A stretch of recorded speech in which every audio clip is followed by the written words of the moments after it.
بسم اللہ الرحمن الرحیم ان الحمد للہ والصلاة والسلام علی من لا نبی بعد اما بعد۔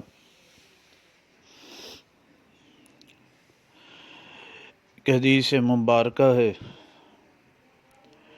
مسند الفردوس للدیلمی میں، جلد نمبر 1 صفحہ نمبر 43-44، رقم الحدیث 105۔ راوی حضرت عبداللہ ابن سعید رضی اللہ تعالیٰ عنہ ہیں۔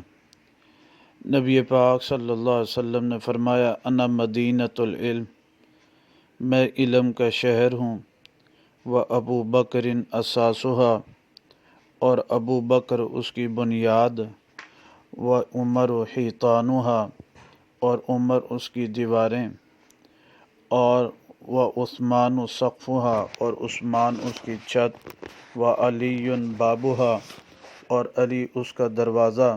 لا تقولوا فی ابی بکر و علی و عثمان الا خیرا، مت تم کہو ابو بکر اور عثمان اور علی کے بارے میں مگر خیر کی بات کہو۔ یہ حدیث مبارکہ اکثر حوالہ جات میں لوگ بخاری شریف کا حوالہ دے دیتے ہیں، حالانکہ یہ بخاری میں یہ روایت مبارکہ منقول نہیں ہے۔ یہ روایت مبارکہ مسند الفردوس للدیلمی میں موجود ہے۔ اس روایت مبارکہ کو مرقات المفاتیح میں ملا علی قاری رحمہ اللہ نے جلد نمبر 11 میں بھی اس کا ذکر کیا ہے۔ مشکوٰۃ کی شرح مظاہر حق جدید میں بھی اس روایت مبارکہ کو ذکر کیا گیا ہے۔ اللہ سبحانہ و تعالیٰ صحیح سمجھ کی توفیق دے۔